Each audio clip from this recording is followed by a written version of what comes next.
God does not do anything else for you, would you still worship Him? You see, our gratitude and our thanksgiving is stifled by the fact that we live in this environment of constant expectation.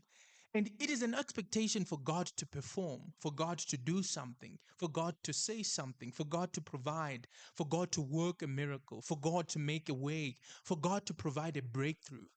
And if God failed to deliver on any one of our expectations, we will cancel Him. It is as though God has to perpetually audition for our thanksgiving. And that if He does not meet our expectations, if His performance is not good enough for us, then He is not good enough to be our God. The reason why we do this is because we don't really step back and take stock of the things that God has already done. We don't consider all the blessings that God has already bestowed in our lives. Because the truth of the matter is, if we did, we would realize that God has done more than enough.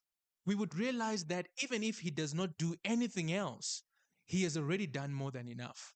And the truth is that when we consider Jesus, when we consider that God gave up His only Son, Jesus died on the cross for the sake of our forgiveness, that Jesus died, He suffered a punishment that was due to us, that He rolled the burden of my sin away, that He paid a debt that He did not owe, the debt that I could not pay. When we consider that Jesus gave up His life in order that I can have life, it is only then that we realize that God has done more than enough. And that kind of contentment is what can motivate and reinforce our thanksgiving.